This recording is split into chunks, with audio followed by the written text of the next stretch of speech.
GoPro has returned to the stage that made it popular, that of the action cams, with a product that does not seem to make any compromises. Could it be true? Build. The HERO6 Black follows the steps of the older sibling. You will not be able to tell them apart, if not for the name on the side. Regardless of the design, this also means absolute compatibility with all the Hero 5 accessories. The GoPro HERO6 is thus waterproof up to 32 feet, without the need of a case. It features a 2-inch IPS LCD display with a resolution of 320 by 480 pixel, quite visible even under direct sunlight. On the side, we find the USB Type-C port and a micro HDMI video output. The 1220 mAh battery is also the same. On the front there is the standard small LCD display, on the right side the physical button for changing shooting mode, and on top the one for recording. Build quality is excellent overall. Features and video quality. The GoPro HERO6 enhances the Hero 5 in every aspect. In fact, if you compare the video mode data, you can see how the HERO6 has doubled the frame rate. The HERO6 is equipped in fact, with a new system on a chip, the first one to be built by GoPro, and named the GP1. It is because of this chipset that such an increase in frame rate has been possible, and that the GoPro is so far in front of its umbrella chip-based rivals. The only other thing that stands out is that GoPro forgot about the 720p resolution. Shooting at 720p, the HERO6 goes at most to 60 fps, whereas the Hero 5 reaches 240 fps. Photo modes remain the same. However, even though the resolution hasn't improved, the overall quality has increased. So let's list out the improvements. We'll get started with the color. In general, colors are more vivid, more lively and more accurate. The dynamic range has been considerably extended, especially considering the size of the sensor. This is clearly appreciated in both videos and photos, but if that's not enough, in the photos you can activate the high dynamic range option that further enhances colors and contrasts, and illuminates the whole picture. The result you get is very impressive, even if, like all automatic settings, it is not infallible.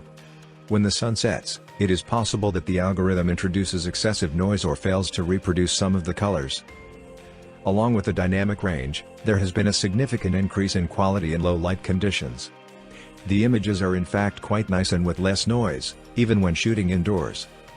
But again, you will have to be careful with the automatic settings.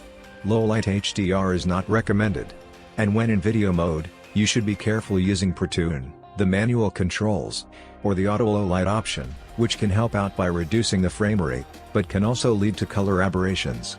We have to stress out that in both cases we are referring to extreme situations and hardly day-to-day footage, but that's what testing is for. Another thing the company has focused on is the automatic exposure speed, which is really quite shocking. Even when there are sharp shifts in brightness, the HERO6 Black takes just a few seconds to expose the correct scene. The fourth major improvement is the digital stabilization. GoPro has done a great job on this, giving us smooth videos even when walking. The only complaint is that it doesn't work at maximum frame rates. You can use it in 4K, but only at 30 fps, in 2.7K at 60 fps and in Full HD at 120 fps. Pity. The new features doesn't stop here. We now have the option to do a digital zoom before start recording, thus allowing us to focus the shot. This mode doesn't work with the SuperView field of view mode. Once the video recording starts, you won't be able to change the zoom of the camera. Honestly, we haven't used it much, but in certain scenes it can be useful. GoPro also sped up the transfer rate via Wi-Fi, between the action cam and your smartphone, to 3 times as fast. When we tested it we didn't find out this claim to be exact, but there is a marked increase in the transfer speeds, which is a welcomed improvement. Voice commands are still present and also work when the cam is off, as long as it hasn't been turned off for more than 8 hours. The audio is good as always. App. There is nothing new about the app. At launch there was a problem that kept videos from being downloaded to Android. But GoPro dealt with it promptly.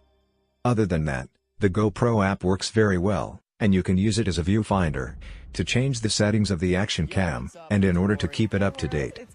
You can also create quick stories, short videos from GoPro footage, which are automatically picked up and edited, adding music, transactions and other effect. Within a matter of minutes, you will have a video ready to share online, which is not a small feat, considering the time it would take you to make one. Just don't assume that the automatically picked scenes are always the best. Autonomy. The GoPro Hero 6 doesn't take any steps forward in terms of battery life. In our tests we measured 1 hour and 10 minutes recording in 4K at 60 FPS. This is kind of a best case scenario, since the action cam was still shooting the same scene. The inside of our office, a rather static scene, without ever interacting with the GoPro, and with Wi-Fi, GPS and voice commands turned off. In a more realistic situation you should be looking for a lower autonomy, on par with the Hero 5. And watch out for the temperatures. After our stress test of over an hour, the front panel of the Hero 6 heated up to 131 degrees Fahrenheit, and the back cover was pretty warm too. Final verdict. The Hero 6 brings GoPro to the top of a sector synonym to the company. It is an action cam that does not disappoint, even if it is not perfect. And that shows the competition what a quality product really means. The price remains high, but the result is a product at the top of the segment.